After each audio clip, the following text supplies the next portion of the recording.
ആറന്മുള കണ്ണാടിയാണ്. ഇതിന്റെ വില എത്ര? കുഞ്ഞ് 5000 രൂപ. നല്ല പോളിഷ്ഡ് മെറ്റലാണ്, മിറർ അപ്പോൾ നമുക്ക് നല്ല ബ്രോൺസ്. ഇതിൻ്റെ മെറ്റലർജിയാണ്, ഇന്ത്യയുടെ മെറ്റലർജിയാണിത്. നോക്കാം. മാർത്താണ്ഡവർമ്മയുടെ ഒക്കെ തിരുവിതാംകൂറിൻ്റെ ചിഹ്നം പോലെയൊക്കെ ഇരിക്കുന്നത്. ഇന്ത്യൻ മെറ്റലർജി എന്തൊക്കെ മെറ്റലാണ് ഇതിനകത്തുള്ളതെന്ന് നമുക്ക് അറിയാനൊക്കത്തില്ല. അത് ചോദിക്കുമ്പോൾ അവർക്കും അറിയത്തില്ല. അവരത് ആ കൂട്ടങ്ങനെ പ്രപ്പോഷൻ അവർ പറഞ്ഞു തരത്തില്ല. ചെമ്പും വെളുത്തിയവും കൂടെ ചേർന്ന് ഇന്ത്യൻ മെറ്റലർജിയാണ്. കാണാം എത്രയൊക്കെ തരമാണ്. ഏത് സ്ഥലമായത്?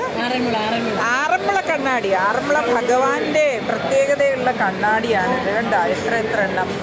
24,000 മുതൽ. ഇതിൻ്റെ വിലയോ? ഇത് 17,000 രൂപയുടേത്. ഇത് 24,000 രൂപയുടെ. എന്ത് ഭംഗിയാണ്. അവരെന്തുമാത്രം അധ്വാനിച്ചിട്ടാണ് ഇതൊരെണ്ണം ഉണ്ടാക്കുന്നതെന്നറിയാവോ? എത്ര ദിവസത്തെ വർക്കാണെന്നറിയാവോ? ആറന്മുള കണ്ണാടി കൊടുക്കാം. ഇപ്പോൾ പുതിയതൊക്കെ വരട്ടെ.